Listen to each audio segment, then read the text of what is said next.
ప్రదేశ్ ఎన్నికల్లో ఓ జాతీయ పార్టీ విజయం సాధించిందంటే ఢిల్లీ పీఠానికి బాటలు వేసుకున్నట్టేనని అభిప్రాయం ఎప్పటి నుంచే ఉంది.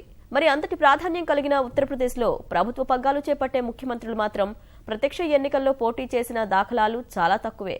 భారతీయ జనతా పార్టీ మినహా యూపీలో ప్రధాన పార్టీలకు చెందిన ముఖ్యమంత్రి అభ్యర్థులందరూ శాసనసభ ఎన్నికల్లో పోటీ చేయకుండానే పీఠాన్ని అధిష్ఠించడం ఇప్పుడు ఆ రాష్ట్ర రాజకీయాల్లో చర్చనీయాంశమైంది. ఈసారి కూడా ఎస్పీ, బీఎస్పీ, ఆర్ఎల్డీ సీఎం అభ్యర్థులెవరూ శాసనసభ బరిలో లేరు. భాజపా సీఎం అభ్యర్థిని ఎన్నికల తర్వాతే నిర్ణయిస్తామని ప్రకటించింది. యూపీలో ఈ సంప్రదాయం వెనుక ఉన్న మతలబుపై ఓ విశ్లేషణ.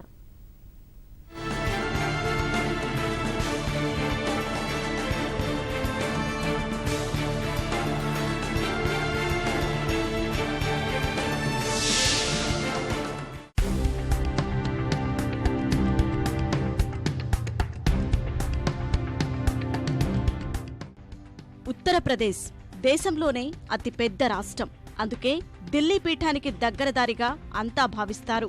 అలాంటి రాష్ట్రంలో ప్రభుత్వ పగ్గాలు చేపట్టే నాయకులు కొంతకాలం నుంచి ప్రత్యక్ష ఎన్నికలకు దూరం ఉండటం అత్యంత ఆసక్తిని రేకెత్తిస్తోంది. దాదాపు 20 ఏళ్ల క్రితం ఈ సంప్రదాయానికి భారతీయ జనతా పార్టీ హయాంలోనే బీజం పడింది. 1999 ఏడాది అప్పటి ముఖ్యమంత్రి కళ్యాణ్ సింగ్ స్థానంలో ఉత్తరప్రదేశ్ సీఎం పగ్గాలను అందుకున్న రామ్ ప్రకాష్ గుప్తాను విధానసభకు ఎన్నుకోవడం ద్వారా కమలదళం ఈ సంప్రదాయాన్ని ప్రారంభించింది. మధ్యంతరంగా ముఖ్యమంత్రి పగ్గాలు చేపట్టిన నేతను ఇలా విధానసభకు పంపడం చాలా రాష్ట్రాల్లో ఉన్నప్పటికీ 2007లో బీఎస్పీ అధినేత్రి మాయావతి ప్రత్యక్ష ఎన్నికల్లో పోటీ పడకుండానే ముఖ్యమంత్రి పగ్గాలు చేపట్టి నూతన సంప్రదాయానికి తెరతీశారు. ఆ తర్వాత 2012లో జరిగిన శాసనసభ ఎన్నికల్లో జయభేరి మోగించిన సమాజ్వాదీ పార్టీ తరపున ముఖ్యమంత్రి పగ్గాలు చేపట్టిన అఖిలేష్ యాదవ్ కూడా ప్రత్యక్ష ఎన్నికల బరిలోకి దిగలేదు. శాసనసభ ఎన్నికలు జరిగే సమయానికి లోక్సభకు ప్రాతినిధ్యం వహిస్తున్న అఖిలేష్ సీఎం పీఠం అధిష్ఠించిన తర్వాత మండలి సభ్యత్వం తీసుకున్నారు. ఇలా మాయావతి తెచ్చిన సంప్రదాయాన్ని అఖిలేష్ కొనసాగించినట్టయింది.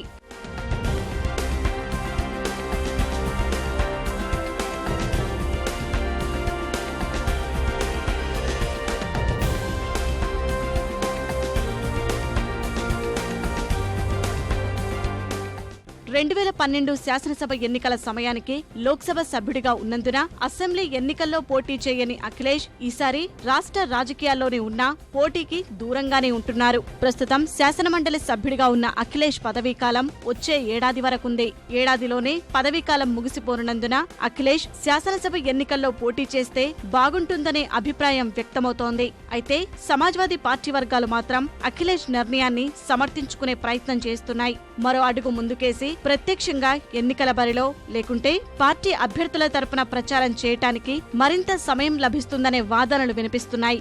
అయితే ప్రత్యక్ష ఎన్నికల్లో గెలుస్తామన్న విశ్వాసం లేకపోవటం లేదా ప్రమాదం కొని తెచ్చుకోవటం ఎందుకనే భావన వల్లే ముఖ్యమంత్రి అభ్యర్థులు పోటీకి దూరంగా ఉంటున్నారనే విశ్లేషణలు వినిపిస్తున్నాయి.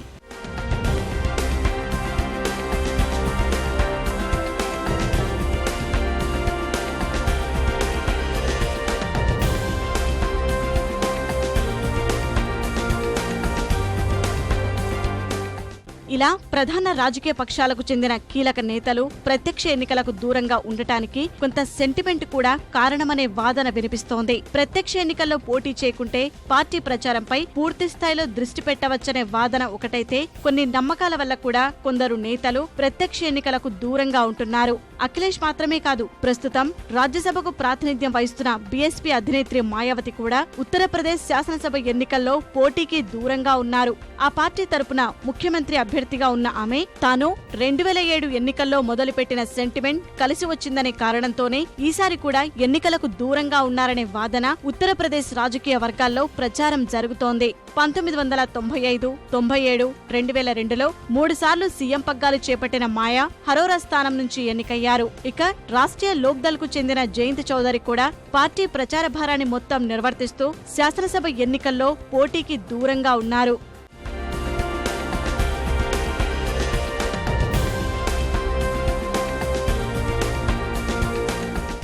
భారతీయ జనతా పార్టీ మాత్రం ఈసారి ఎన్నికల్లో తమ ముఖ్యమంత్రి అభ్యర్థి పేరు కూడా ప్రకటించకుండానే పోటీకి సిద్ధమైంది. సీఎం అభ్యర్థిగా ఎన్నికల్లో గెలిచిన వారి పేరునే ప్రకటిస్తుందా లేక ఫలితాలు వచ్చాక కొత్త నాయకుణ్ణి తెరపైకి తెస్తుందా అన్నది కూడా సందిగ్ధంగానే ఉంది. ముఖ్యమంత్రి పదవి చేపట్టే నాయకుడు విధానమండలి నుంచి కాకుండా విధానసభ నుంచి ఎన్నికైతే మంచి సంప్రదాయం పాటించినట్లు ఉంటుందని భాజపా సీనియర్ నేత, న్యాయశాఖ మాజీ మంత్రి హృదయ్ నారాయణ్ దీక్షిత్ చేసిన వ్యాఖ్యలు ఆ పార్టీ వైఖరిపై కొంత స్పష్టతను ఇస్తున్నాయి.